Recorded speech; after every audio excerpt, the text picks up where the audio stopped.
is Jara Lindgren, but please call me Jay or JB. I graduated from McGeorge 2024. My hometown is here in Sacramento, California. I decided to study law during my master's degree program of public administration. I was taking a public policy class for local public policy, and I fell in love with how the words where the commas were placed could either include or exclude entire groups of people. And there's this thing called the policy paradox, where just because a policy says it's going to help one group of people, because of how it's written, it actually harms that very group of people. And I knew then that the power of legislation was in the person holding the pen, and I wanted to be that person.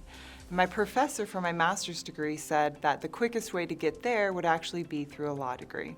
So, being from Sacramento, I looked up local law schools and won the jackpot having McGeorge so close. We have the amazing Capital Lawyering concentration, which is what brought me to McGeorge, and it did not disappoint. It was a phenomenal program, getting me access and putting me right into the capital space.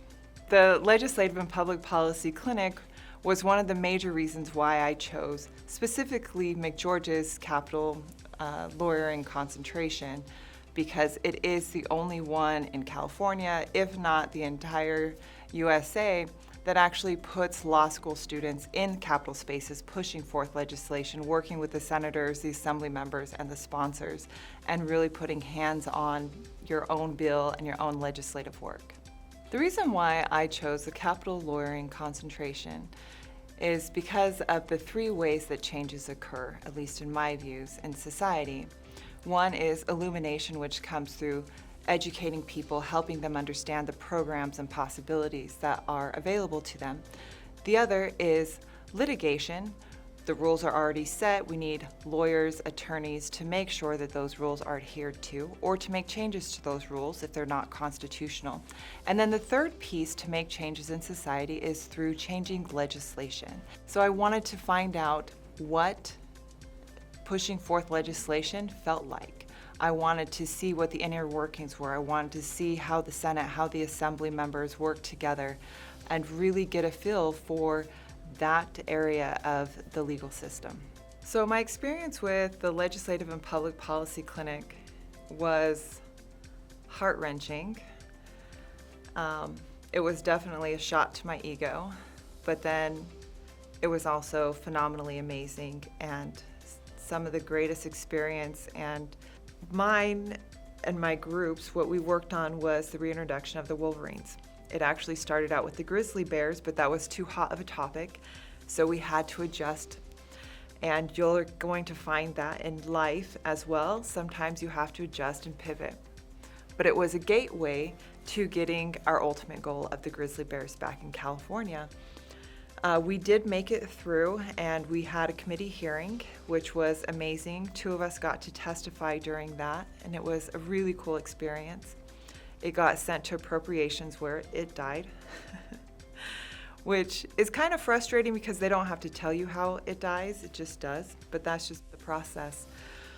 But really my experience with Legislative and Public Policy Clinic was learning how to build those relationships, how you bring your authentic self into a space that you know everybody has an agenda, and how to still be authentic while having an agenda and moving your issues forward, but still maintaining the human aspects, the human connections, and learning to deal with the disappointments and how to pivot quickly and how to adjust. So it was a phenomenal experience. It was a roller coaster. If you do the clinic, highly, highly recommend it. There's no experience like it. And just know you're going to become a better version of yourself because of it. I absolutely 100% recommend McGeorge to everyone. And what I like to tell people is that whatever got you to McGeorge, whether it's criminal law, family law, legislative and public policy, which was me, absolutely take those classes. But while you're here, have your eyes and your heart open, which was the greatest advice that Alumni actually gave me when my first year when I started. And I'm so grateful I heeded that. I did the Legislative and Public Policy Clinic, so I was in the capital space. I got that experience. But I also then went and did an externship at the DA's office. I went to Italy for an internship, which was a phenomenal experience. I was on the initiative review where we actually did the analysis of an initiative measure and gave forums on those, which was exciting and an amazing experience. Plus, my electives, I made sure that they actually weren't capital concentration classes. My electives were things that super interested me, like women in the law, voting then and now. There's so many electives that you can take that you never know what your interest is going to be. I mean, there's people doing marijuana law, getting paid big bucks to do that, or doing IPA beer law, craft beer law, wine law. You never know where your passion is going to lie.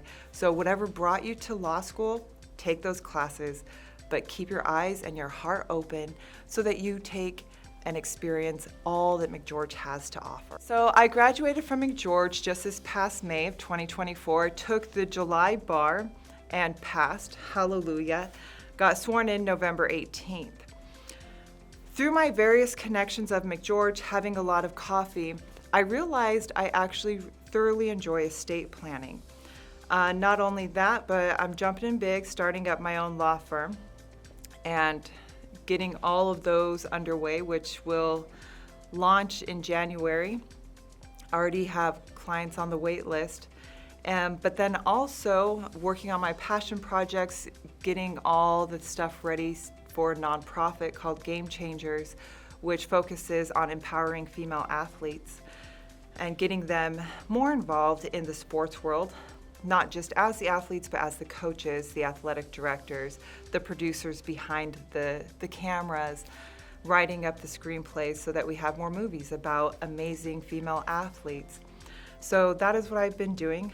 And then I saw in an email that the JD recruiters needed somebody, and so I jumped on that. 8 weeks of a non-commitment, flying around the country, which was phenomenal, talking with a lot of prospective students, getting to listen to their concerns, their questions, but also the excitement of the lives and the dreams that they were moving into, and getting to help them navigate that field, which was a lot of fun. So sports are my passion, one of them. Unfortunately, high school boys have 1 million more opportunities than high school girls. When girls play sports, they make 7% more in income as girls that did not play sports. 90% of women in the C-suites, that's your CFOs, your CEOs, your COOs, 90% of them played sports while growing up.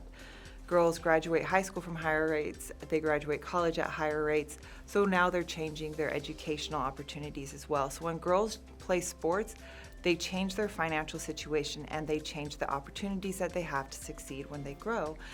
However, like I said, high school boys still have 1 million more opportunities than girls do. So for me, that is my passion project in life, is to get girls opportunities to play more sports and to have those opportunities to build those teamworking skills, to learn how to own their space is really what it comes down to.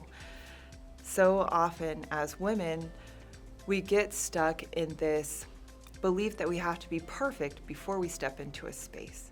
But what sports teaches girls is that you don't have to be perfect, you just have to be brave. You just need to choose courage over comfort. And when you do that, when you keep showing up, that's when the world around you changes.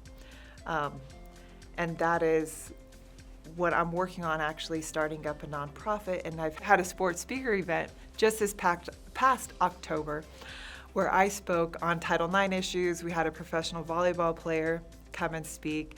We also had a doctor come and speak who also played collegiate sports on the importance of the mindset of athletes and how playing sports really gives you more opportunities in life.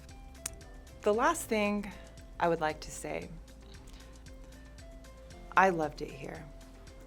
Taking that step to own your space, to own your life, to show up for you. Coming to law school is going to redefine who you are, whether or not you litigate, whether or not you end up in the capital space, or if you just end up owning a bee farm.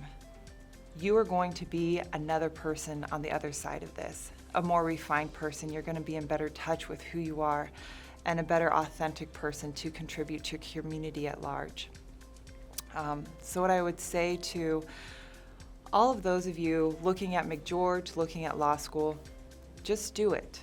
And if now's not the right time, show up when it is the right time.